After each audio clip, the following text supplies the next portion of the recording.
ایران کا اسرائیل کے خلاف آپریشن وعدہ صادق سوئم جاری، ایک بار پھر اسرائیل پر بڑا حملہ کر دیا۔ تل ابیب پر 20 سے زائد میزائل داغ دیے۔ تل ابیب میں دھماکوں کی آوازیں، اسرائیلی حکومت کی شہریوں کو بنکرز میں جانے کی ہدایت۔ خبر ایجنسی کے مطابق اسرائیل کا آئرن ڈوم میزائل کو روکنے میں ناکام رہا۔ ایرانی میڈیا کے مطابق میزائل حملے میں اسرائیلی فوجی اڈوں کو نشانہ بنایا گیا۔ بیت المقدس اور شیرون میں میزائل گرنے کے اطلاعات۔ اس سے قبل ایران نے ہرزلیہ میں اسرائیلی خفیہ ایجنسی موساد کے ہیڈ کوارٹرز کو نشانہ بنایا۔ 3 ملازمین ہلاک۔ ایرانی حملوں میں ہلاک اسرائیلیوں کی تعداد 27 ہو گئی، 600 سے زائد زخمی ہوئے۔ تل ابیب اور حیفا میں فوجی انٹیلیجنس مراکز پر حملے۔ حیفا ریفائنری کی پیداوار مکمل رک گئی۔ اسرائیلی حکام کی شہریوں کو حفاظتی بنکرز کے قریب رہنے کی ہدایت۔ ایرانی حملوں میں کئی عمارتیں زمین بوس۔ ایران کا اسرائیل پر سائبر حملے کا بھی دعویٰ۔ غزہ سے بھی 2 راکٹ اسرائیل کی جانب فائر کیے گئے۔ ایرانی وزارت دفاع کا کہنا ہے صہیونی حکومت طویل جنگ برداشت نہیں کر سکتی، ہم نے ابھی بہت سے جدید ہتھیار ظاہر نہیں کیے۔ اسرائیل نے نقصانات چھپانے کے لیے ایرانی حملوں کی کوریج پر پابندی لگا دی۔ اسرائیل سے غیر ملکیوں کا انخلاء جاری۔ چین اور روس نے اپنے شہریوں کو اسرائیل چھوڑنے کی ہدایت کر دی ہے۔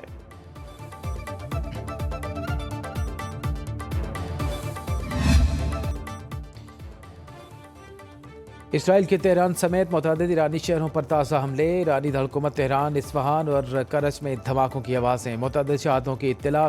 اسرائیل کا اصفہان میں جوہری تنصیبات پر حملہ۔ اسرائیلی میڈیا کے مطابق تہران، اہواز اور تبریز میں فوجی تنصیبات اور میزائل لانچرز کو نشانہ بنایا گیا۔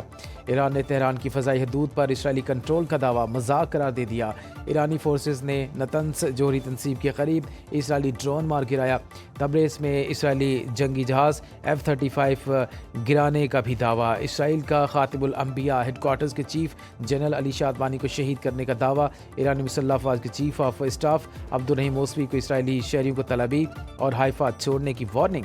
کہا ایرانی شہریوں کو شہید کرنے والے صہیونیوں کو عبرتناک سزا دیں گے۔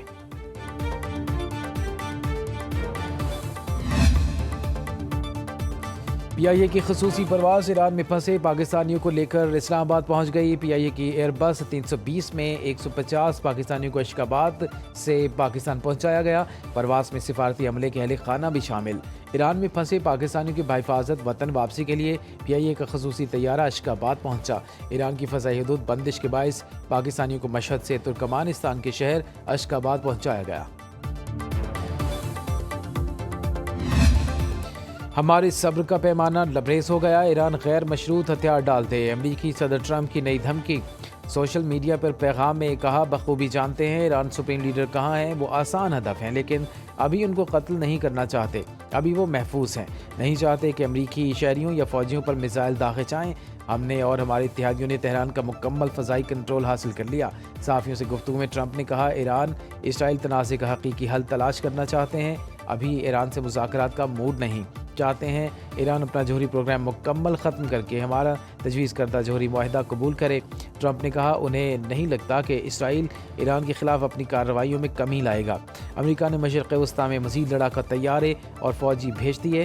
ٹرمپ کی زیر صدارت امریکی قومی سلامتی کونسل کا ہنگامی اجلاس۔ ترجمان امریکی محکمہ خارجہ ٹیمی بروس کہتی ہیں امریکی شہری کسی صورت ایران اور عراق کا سفر نہ کریں، ہماری پہلی ترجیح جنگ زدہ علاقوں میں موجود امریکیوں کی حفاظت ہے۔ ایران جلد صہیونی حکومت پر فتح حاصل کرے گا، ایرانی سپریم لیڈر آیت اللہ خامنئی کا ایکس پر پیغام، لکھا اللہ کی مدد اور فتح قریب ہے۔ ایرانی وزیر خارجہ عباس عراقچی کا فرانس، برطانیہ اور جرمنی کے ہم منصبوں سے رابطہ۔ کہا ایران نے جنگ شروع نہیں کی اور نہ خون ریزی جاری رکھنے میں دلچسپی رکھتا ہے، ایرانی سفارتکاری کے لیے سنجیدہ ہے، مذاکرات کی میز کبھی نہیں چھوڑی، مگر اس وقت ہماری توجہ اسرائیلی جارحیت سے نمٹنے پر ہے۔ پاسداران انقلاب کے بریگیڈیئر جنرل احمد واحدی کا کہنا ہے کہ ایران پوری طاقت کے ساتھ طویل جنگ لڑنے کی تیار ہے، ضرورت پڑی تو بہت سا جدید اسلحہ جنگ میں استعمال کیا جائے گا۔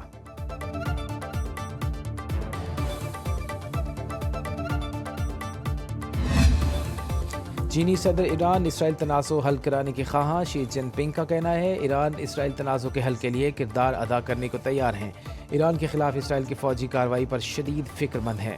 آستانہ میں وسطی ایشیائی ممالک کے سربراہی اجلاس کے موقع پر چینی صدر نے کہا چین کسی بھی ملک کی خود مختاری، سلامتی اور علاقائی سالمیت کی خلاف ورزی کی مخالفت کرتا ہے، فریقین کشیدگی میں کمی پر کام کریں اور حالات کو مزید خراب ہونے سے روکیں۔ چینی وزارت خارجہ کے ترجمان کا کہنا ہے امریکی صدر جلدی پر تیل ڈالنے کا کام نہ کریں۔ روسی وزیر خارجہ سرگئی لاوروف نے کہا ہے کہ ایران کے ایٹمی تنصیبات پر اسرائیلی حملے غیر قانونی، اسرائیلی حملے دنیا کو جوہری تباہی کی طرف دھکیل رہے ہیں۔ اسرائیل ایرانی جوہری تنصیبات پر حملے فوری روکے۔ روس کی ایک بار پھر ایران اسرائیل جنگ میں ثالثی کی پیشکش۔ روسی حکومت کے ترجمان دمیتری پیسکوف کا کہنا ہے کہ اسرائیل امن مذاکرات میں دلچسپی نہیں رکھتا۔ ایران اسرائیل جنگ شدت اختیار کر گئی ہے، صورتحال غیر متوقع ہو چکی ہے۔ روسی ترجمان کے فریقین سے تحمل کا مظاہرہ کرنے کی اپیل۔ دمیتری پیسکوف نے مزید کہا کہ ڈونلڈ ٹرمپ کی بات سے اتفاق کرتے ہیں، G7 سے روس کو نکالنا بڑی غلطی تھی اور روس کے بغیر G7 بالکل بیکار ہے۔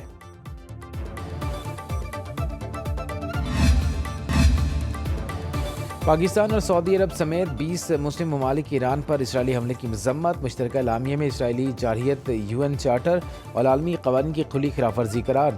مسلم وزرائے خارجہ کے علاقائی خود مختاری، سالمیت اور ہمسائیگی کے اصولوں کے احترام پر زور۔ مشرق وسطیٰ میں کشیدگی کے خاتمے اور جنگ بندی کے لیے فوری اقدامات کا مطالبہ۔ کشیدگی سے خطے میں امن استحکام کو سنگین خطرات لاحق ہیں۔ IAEA کی نگرانی میں موجود جوہری تنصیبات پر حملہ عالمی قوانین کی خلاف ورزی ہے۔ ایرانی جوہری پروگرام پر پائیدار معاہدے کے لیے مذاکرات کی بحالی کو واحد راستہ قرار دیا گیا۔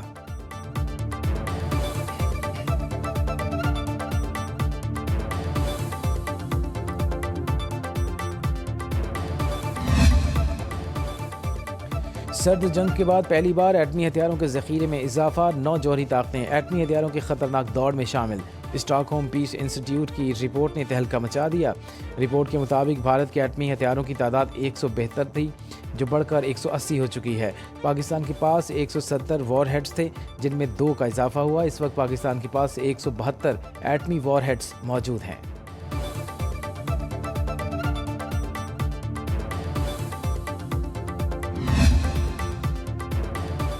صدر مملکت آصف زرداری سے وزیر اعظم شہباز شریف کی ملاقات۔ ملک کی سیاسی اور معاشی صورتحال پر گفتگو۔ وزیر اعظم نے صدر کو حالیہ دورہ UAE اور وفاقی بجٹ کے حوالے سے آگاہ کیا۔ صدر آصف زرداری نے کہا وفاقی بجٹ میں کم آمدنی والے طبقات کی فلاح کو ترجیح دی جائے گی، تنخواہدار، پینشنرز اور پسماندہ طبقات کے مسائل حل کیے جائیں۔ صدر آصف زرداری نے ایئر ہیڈ کوارٹرز کا دورہ کیا۔ Air chief marshal Zaheer Ahmed Babar Sidhu نے پاک فضائیہ کی آپریشنل تیاریوں پر بریفنگ دی۔ صدر نے پاک بھارت تنازع کے دوران ملک کی خود مختاری اور سرحدوں کے دفاع میں پاک فضائیہ کے فیصلہ کن کردار کو سراہا۔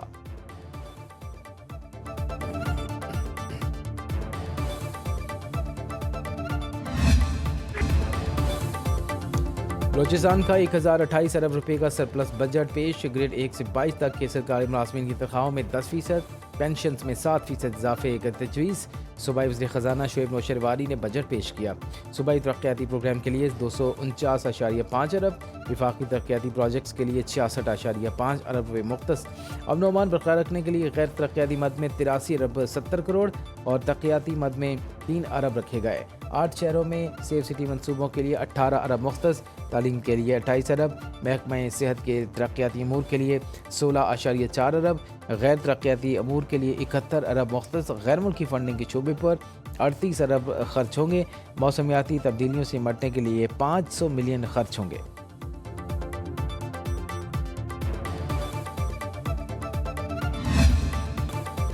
پاکستان اور امریکہ میں تجارتی معاہدے کو حتمی شکل دینے پر اتفاق۔ وفاقی وزیر خزانہ محمد اورنگزیب کی امریکی وزیر تجارت سے ورچوئل بات چیت۔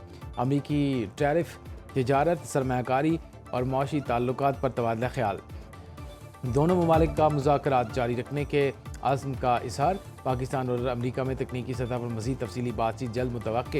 وفاقی وزیر خزانہ محمد اورنگزیب کا کہنا ہے برآمدات بڑھانے اور سرحد کی بہتری کے لیے اقدامات کر رہے ہیں۔ پاکستان اور امریکہ مختلف شعبوں میں تعاون کو مزید فروغ دیں گے۔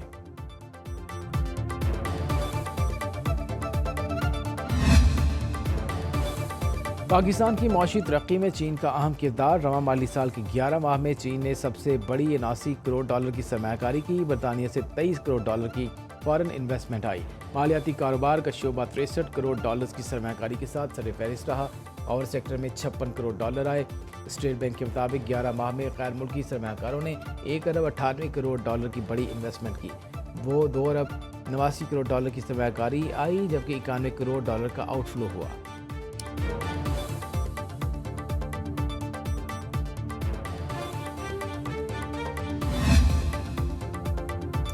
قائمہ کمیٹی خزانہ نے سولر پینل پر 18% سیلز ٹیکس عائد کرنے کی تجویز مسترد کر دی۔ کمیٹی کے چیئرمین نوید قمر کی زیر صدارت اجلاس وزیر خزانہ محمد اورنگزیب نے جواب دیا، آپ کی تجویز نوٹ کرا لی گئی۔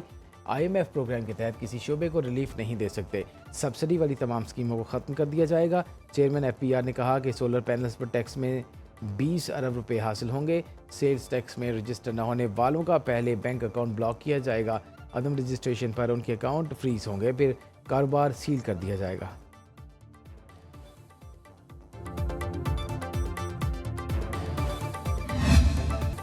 تحریک انصاف کے چیئرمین بیرسٹر گوہر نے انکم ٹیکس سلیب کو غلطیوں کا پل اندھا قرار دے دیا۔ قومی اسمبلی اجلاس میں بجٹ پر اظہار خیال کرتے ہوئے کہا 22 لاکھ روپے سالانہ آمدن تک کوئی ٹیکس نافذ نہ کیا جائے۔ نیب میں اس سال 98 کیس فائل کیے گئے، 98 مقدمات کے لیے 7.5 ارب روپے کا بجٹ کیوں مختص کیا گیا؟ قومی اسمبلی کا سیشن آدھا گھنٹہ بھی نہیں چلتا، 16 ارب روپے کا بجٹ کیوں رکھا گیا؟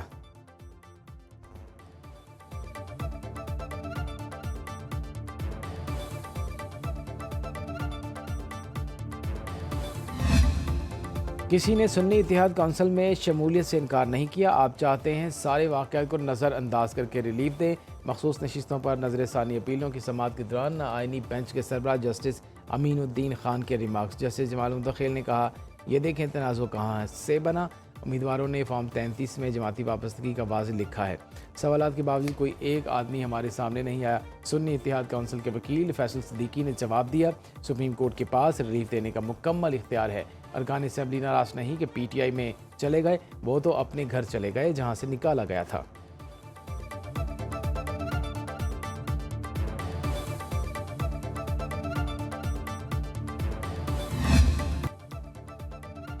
سندھ کے صحرا پر بادل مہربان، تھر پارکر کے علاقے اسلام کوٹ، چھاچرو، ننگر پارکر اور کنڈری میں بارش۔ ملک کے بیشتر علاقوں میں گرمی پھر زور پکڑنے لگی۔ جیکب آباد، موہنجو-داڑو میں پارہ 46، تربت اور نوکنڈی میں 45، اسلام آباد میں 40 ڈگری ریکارڈ۔ خیبر پختونخوا میں بھی سورج کا پارہ ہائی، میدانی اور جنوبی اضلاع میں درجہ حرارت 40 ڈگری سے تجاوز کر گیا۔ محکمہ موسمیات کی آج سے 21 جون تک زیادہ تر میدانی علاقوں میں موسم شدید گرم رہنے کی پیش گوئی۔ شہریوں کو پانی کے زیادہ استعمال اور دوپہر کے وقت گھروں سے نہ نکلنے کی ہدایت۔